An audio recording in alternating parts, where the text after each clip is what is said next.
L'archéologie dans le cadre de l'armée d'Orient est un point important dans la mesure où c'est un théâtre d'opération où les souvenirs antiques sont très importants. Ces souvenirs antiques sont présents dans la mémoire de tous les soldats et de tous les officiers, et on peut assez facilement, je ne le ferai pas aujourd'hui, ça a été fait ailleurs, on peut assez facilement pointer des allusions, des références qui montrent que tous ceux qui participent à ce front, qu'ils soient français, anglais, russes, ont conscience d'être sur un terrain d'opération chargé d'histoire. C'est la Grèce, mais c'est pas seulement la Grèce, c'est la Macédoine, et c'était avant avec la Macédoine, les Dardanelles. Ici, un document qui vous montre la présence d'un cuirassé nommé Agamemnon dans le passage des Dardanelles. Le souvenir de la guerre de Troie a été très présent sur le théâtre des opérations dans le détroit des Dardanelles. Ça a donné lieu à ce livre de Félix Sartio qui analyse la guerre de Troie à la lumière des événements et du front d'Orient. C'est un livre qui est postérieur à la Première Guerre mondiale.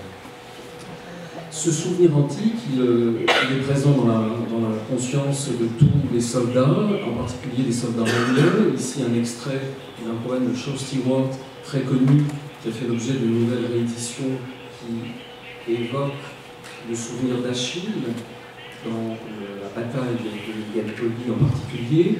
Et cette référence à l'Antiquité va être constante dans les mémoires, les souvenirs et les récits autobiographiques qui suivront la fin de la Première Guerre mondiale. Il faut dire que ces soldats, et là maintenant je parlerai surtout des soldats français, évoluent non seulement ici en Macédoine, mais dans le reste de la Grèce, en particulier à Athènes, dans un pays où tous les monuments leur rappellent leur culture classique, pour tous ceux qui ont mené leurs études suffisamment loin pour avoir entendu parler de Périclès, d'Athènes et de la démocratie d'Athènes. Les soldats et les photos d'archives de l'armée française en témoignent.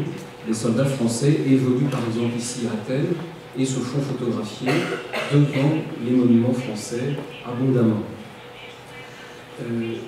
Quand il ne s'agit pas de monuments français, ces soldats découvrent des monuments qui parsèment le paysage grec et qui sont des monuments néoclassiques qui rappellent là aussi l'Antiquité et qui leur permet d'associer leur expédition militaire à ces souvenirs antiques. Ici, c'est une série de photos et une carte postale de la présence de l'armée française à Corfou, en particulier dans l'Aquileion, qui a été énormément photographiée et diffusée en carte postale, mais aussi qui a fait l'objet de caricatures de soldats français qui sont stationnés à l'Aquileion et transformés en hôpital militaire.